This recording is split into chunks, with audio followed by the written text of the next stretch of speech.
asked me what I think is best for your daughter. 6 months under observation in the best hospital you can find.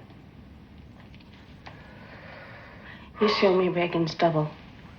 Same face, same voice, everything. And I'd know it wasn't Reagan. I'd know in my gut. I'm telling you that that thing upstairs isn't my daughter. Now, I want you to tell me that you know for a fact that there's nothing wrong with my daughter except in her mind. You tell me you know for a fact that an exorcism wouldn't do any good. You tell me that! Welcome back to The World Over Live. When you ask people, as I did this week on Facebook, what's the scariest film you've ever seen? The most common answer is, of course, The Exorcist. This year marks the 40th anniversary of that landmark film. To celebrate and share the secrets of this movie that has captivated generations, we're joined by the creative team that brought it into being. Academy Award-winning novelist and screenwriter of The Exorcist, William Peter Blatty, is an old friend of the program. And joining us by phone is Academy Award-winning director of The French Connection and, of course, The Exorcist, William Friedkin. Thank you both for being here. Pleasure being with you. Happy to be here, and especially to be on with Billy. Billy, I love you. Now, the Reader's Digest, as you were telling me just a moment ago, Bill, once again, when they asked what's the scariest film, The Exorcist was #1. Why does this film continue to fascinate all these years later, and why does it retain its power to frighten people so? Well, there are two reasons, of course. One, the first one is going to sound like an advertisement for myself and for Billy Friedkin, but it's a wonderfully carpentered and told tale, filled with suspense. And the second is that it's not, well, there are three reasons. The second would be that when you see it in the theater, it's a community experience that you want to share with them. You've really never seen it until you see it in the theater. And the third, of course, is the purpose for which I wrote the novel in the first place, which was apostolic, which is to reach souls by way of supporting their faith, by giving them evidence that God exists. And this is done by implication, actually. Billy may have a different theory of it, but mine is that you convince them that there really is something called demonic possession, and believe me, there is. And, well, the next question is, yeah, there are demons. Well, gee, why not angels? Wait a minute. That means death is not oblivion. There are there are souls. I mean, we live forever, in effect. We're immortal. I think that's a part of it. Well, it's just opinion. Yeah. I don't know. Mr. Friedkin, what's your take? Why are people still fascinated and so frightened by this? With all the technology, with all the special effects that are in films now, why does this one retain its power? Because it's really not about special effects. It's, as Bill says, it was conceived as a kind of apostolic story, and every time it comes out, there are new generations that are seeing it for the first time. I'm extremely proud of the film because Bill asked me to direct it, not the studio. The studio didn't want me to direct it, but Bill did, and he held out for me, and I don't know why. Perhaps he can explain it to you. That was going to be my next question. You know, because you had a first meeting, which you relate in your hilarious and very exciting new memoir, The Friedkin Connection. In it, you tell the story of first meeting Bill in Blake Edwards' office and putting in a not-too-kind review of his Peter Gunn script, as I remember. Yet years later, you asked Mr. Friedkin to direct. Version Why? Of Rashomon. Okay. Billy is essentially correct. I had co-written a Peter Gunn feature film with Blake Edwards, who was the creator of the character. And Billy was to interview a potential director of the film, and it happened to be Billy Friedkin. I'd never heard of Billy Friedkin, but Billy objected to a sequence in the film, in the script, which was a dream sequence. And why? He said, well, it is not of the texture of the rest of the film. I had written that. Nobody, he didn't know that, but I had written it. But who jumped up to defend it? Blake Edwards, his potential employer, right? He wouldn't back off. I said, oh, kid, you have as much chance of getting this gig as I have of flying over the studio building here. And so it was. He didn't get the gig. But you see, on my first film, I remember the director, it was a comedy, Frank Tashlin, standing at my producer's desk. He wanted to make a phone call. He said, I'm doing this picture because I need a hit. And he held up my script. And this is a monster hit. Well, until he signed the contract, and then he changed everything. So I said, he's honest, he won't lie to me. And secondly, he is an award-winning director also of documentaries. And with a story as wild as this, that's what I need. Someone who will shoot this with the eye of a documentary filmmaker to give it that overlay of this is complete reality. This is not a fairy tale. And he did not disappoint me. Well, I Go ahead, Bill. directed the film as a believer. I believe in the details of the story. Why? I'm not a Catholic. Yes. But this story is about the mystery of faith, and I certainly believe in the teachings of Jesus. We approached it as an apostolic story, and everybody who sees it today, the new generations of people who weren't even born when it came out, let's say they don't believe anything, they're atheists, whatever, they're still concerned about the idea of good and evil and why bad things happen to good people. But Mr. Friedkin, Exorcist, in a way, offers a solution to that, or a concept of why that is. you say in your memoir, though, that the film changed your approach to belief and changed your beliefs. How did it? Well, it deepened it. I mean, I was never a doubter. What the hell do I know? I mean, the phrase that I operate under is Hamlet's advice to Horatio, which is, there are more things in heaven and earth than are dreamt of in your philosophy. Well, it's certainly the whole experience, and Bill's own beliefs had a very great effect on me. He never pushed anything on me, but when I read the novel, and before I got into layers of research that underpinned this great novel, I came away as a believer. I knew that this was not going to be approached as a horror film, and it is not. It's a film about the mystery of faith.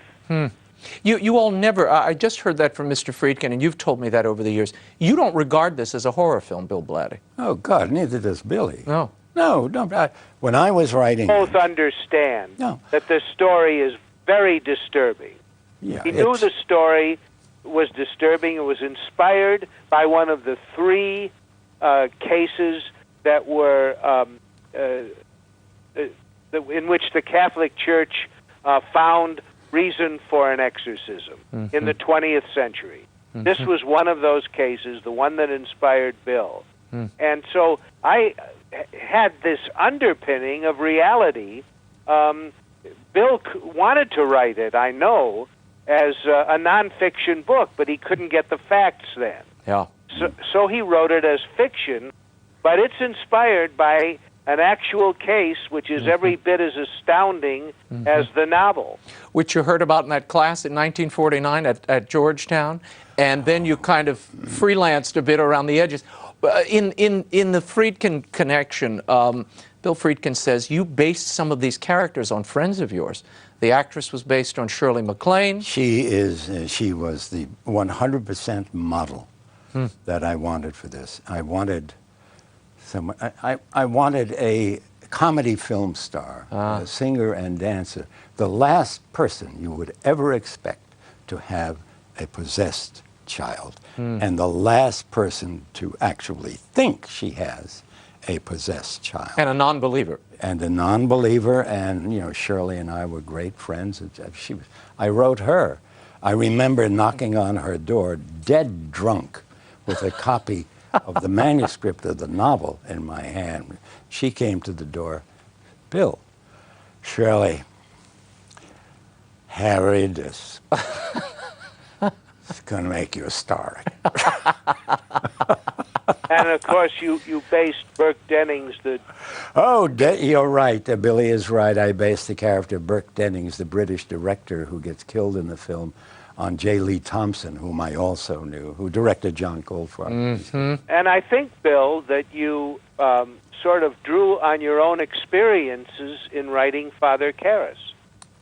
Yes. Your own belief yes. system, and a time in your Yes. life when you questioned your own belief system. Absolutely, and a great deal of guilt concerning my mother, you know, and the fact that I was not with her at the end. And the other focus that the new, and we should say, there is a new DVD release of this film, and it is an outstanding Blu-ray edition. This is the first time I have dared to watch this film in its totality. And I watched both the theatrical and the director's cut. And I want to talk about both of those because watching both of these versions, I was struck that this movie is really not so much about Regan, the young possessed girl, as it is about Father Karras. Absolutely. He's the real focus of he's where the battle is taking place. When I was writing the novel, I had a little youngish, middle-aged typist named Beverly Gray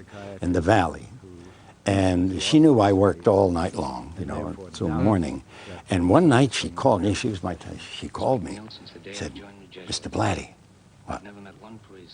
I think they're after him." What do you mean? Who's him? Karras. They're after him. Who? The demons! They want him. And he, of course, always in my mind, and which Merrin knew, was the target in this case of possession. The other thing, I think, that has kept the film before the public, the film, the book has always been before the public, but I think what's kept the film alive and still playing in theaters and in people's homes is this fantastic cast that we were blessed with, who embodied their characters. They are inseparable from their characters. And I believe that the cast was a gift of God, because with only 2 exceptions, we didn't set out to get any of those people. Linda Blair was handed to me on my doorstep, basically. Her mother brought her in without an appointment after we thought we couldn't cast this role at all. I want to talk about this director's cut because I know there was some controversy, which far be it from a journalist to stoke more controversy, but between the two Bills here, Bill Blatty and Bill Friedkin, there were a few key scenes that Mr. Blatty wanted in the final cut. You, Mr. Friedkin, decided to take them out. First, Bill, it's been First, Bill Blatty. Let me go to Bill Blatty first, and then I want to get, because there's particularly that scene between Karras and Father Merrin when they come out of the exorcism and they're sitting on the steps. Why this girl doesn't make sense.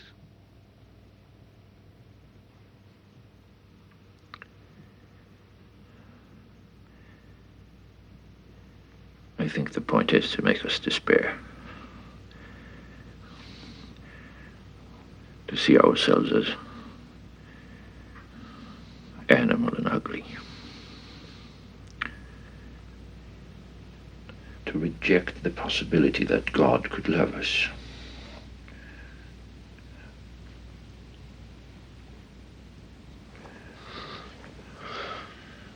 Will you excuse me, Damien? Why did you want that scene in there? Well, it laid out the entire, my opinion, core of the film.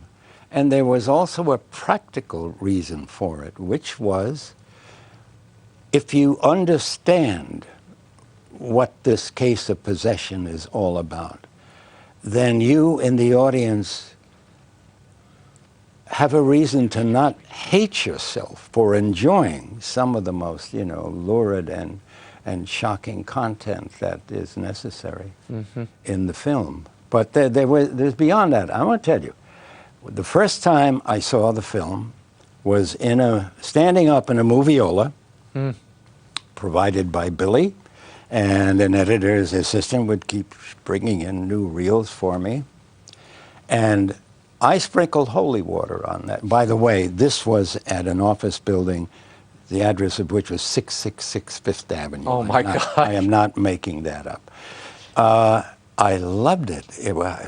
I thought it was Then why did you sprinkle it with holy water? No, that's, it's a blessing. The kind you sprinkle at a wedding or a baptism. The version that has the added 12 minutes in it is not really added. It's the restoration of the cut that Billy first showed me. It was his cut, and I loved it. Well, Bill is correct. The film is what's called the director's cut is misnomer. It's not a director's cut. It was the original cut I showed Mr. Blatty, as he told you. I then went back and I rethought my cut. And after Bill had approved it, and I thought it was too long, for one thing, so I took out 12 minutes. One of the scenes I took out was the scene between Father Karras and Father Marin on the stairs. I actually felt, after seeing the picture again with a few days in between, when I looked at it again, it occurred to me that that scene, as beautiful as it is, was only was overstatement. I felt that the message conveyed in that scene, that when Father Karras asked Father Marin, why did this happen? Why this girl? And Marin tells him he thinks it's the demon trying to make us all look animal and ugly, like we're not worthy of God's love. I thought that the entire film was saying that, and I felt that this was just overstatement. Now, 27 years went by, and year 2000 came around, and Bill would call me regularly and say, Billy, would you consider putting this stuff back in? And I always resisted, and I used to call Bill a sore winner. I said, Bill, the film is done so well. It is so respected and loved, and it's been so influential, and you've made so much money on it, and it's out there. Let it alone. And then finally he called me, and there was just something in his voice, because I had come to love Bill Blatty very much. And there was it came around when I heard in his voice a kind of a plaintive note, and I thought, I'm going to go look at this footage with him and see if I still don't believe it's necessary. We went into a little editing room at Warner Brothers. I looked at it and I thought, listen, if this is what he wants, why not? He deserves to see the film as he believed in it.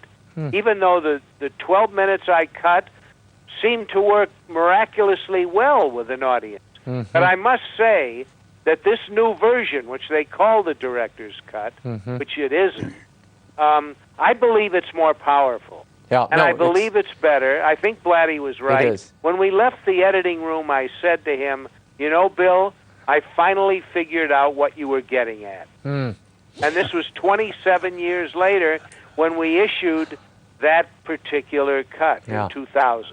Yeah, well, I have to say, I mean, it is the highest grossing film, one of the highest grossing films of all time. Academy Award winning. It really didn't need much doctoring, Bill Blatty. But I want to end with this. You two recently returned to what used to be known as the Hitchcock Stairs, right there in Georgetown. Now everybody in my generation calls it the Exorcist Stairs because it is so iconic. What was it like being back there for both of you, Bill Blatty? Well, together. Together. Well, I mean, it was very nostalgic, I must tell you the truth. quite. A lot of memories came to mind. Very, very, very good ones. Love to do it all over again. Bill Friedkin? Well, those steps have never left my consciousness, nor has Bill Blatty.